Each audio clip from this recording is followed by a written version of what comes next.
Hello hi friends, welcome to my channel. ఇవాళ వచ్చేసి గోంగూర పచ్చడి అనమాట. ఇది మా నానమ్మ రెసిపీ. మా నానమ్మ చేస్తూ ఉండేనంట అప్పుడు రోటి పచ్చడి. జస్ట్ పోపు కూడా అవసరం లేకుండా అలా నూరుతుండేనంట. ఆ టేస్ట్ వేరని చెప్పేసి మా నాన్న కానీ మా అమ్మ కానీ చెప్తుండే. తర్వాత మా నానమ్మ వారసత్వంగా మా అమ్మకి నేర్పించింది, మా అమ్మ నాకు నేర్పించింది. అది ఇప్పుడు చేయబోతున్నాను అనమాట. ఇప్పుడు చేసేవాళ్ళు ఎలా చేస్తున్నారంటే అందులో పప్పులు అవి ఇవి యాడ్ చేసుకుంటున్నారనమాట. మసాలాలు కూడా వేసుకుంటున్నారు కొన్ని వీడియోస్లలో.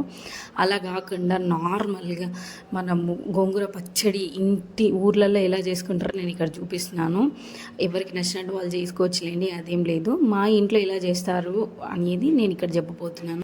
అందుకోసం మంచిగా మనము గోంగూర ఆకుల్ని కట్ చేసుకొని వాటర్లో బాగా కడుక్కోవాలి, లేదంటే మట్టి ఉండిపోతుంది. తర్వాత అందులోకి కారానికి తగినంతగా పచ్చిమిరపకాయలు, ఉల్లిపాయలు, ఇది ఉంటుంది టమాటా 2 ముక్కలుగా కట్ చేసి ఓన్లీ వాటర్ వేసేసుకొని ఉడకబెట్టుకోవాలన్నమాట. ఇందులో ఇంకా ఏమీ వేయాల్సిన అవసరం లేదు.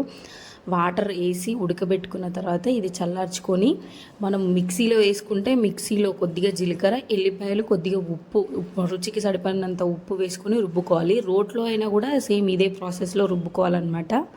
మెయిన్గా ఇక్కడ వచ్చేసి మనకి ఆయిల్ ఎక్కువ పడుతుంది గోంగూర పచ్చడిలో, ఎందుకంటే టేస్ట్ ఇచ్చేదే ఆయిల్, సాల్ట్, ఎల్లిపాయలు అనమాట.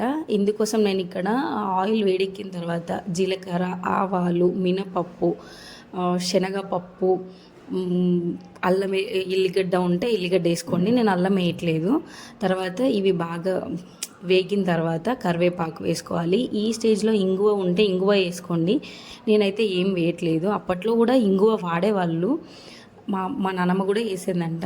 నేనైతే నాకు దొరకలేదు, నేను వేయట్లేదు. ఇలా పచ్చడి మనం పెట్టేసుకుంటే మనకి 2-3 డేస్ వరకు మంచిగా ఉంటుందన్నమాట. ఫ్రిడ్జ్లో కూడా బాగానే స్టోర్ చేసుకోవచ్చు, కానీ టేస్ట్ అనేది పోతుంది ఫ్రిడ్జ్లో పెట్టుకుంటే. చూసారు కదా, ఇది రెడీ అయిపోయింది. ఈ స్మెల్ మనకి ఆ ఎల్లిపాయల జీలకర్ర స్మెల్, ఆయిల్, కరివేపాకు స్మెల్కే టేస్ట్ అనేది చాలా బాగుంటుంది. ఒకసారి ట్రై చేయండి.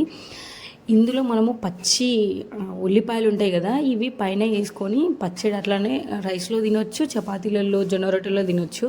మా నాన్నమ్మ అయితే, మా అమ్మ, మా నాన్నమ్మ వీళ్ళు జొన్న రొట్టెలు చేసుకొని ఇలా పుంటి కూర అంటారు అక్కడ సైడు.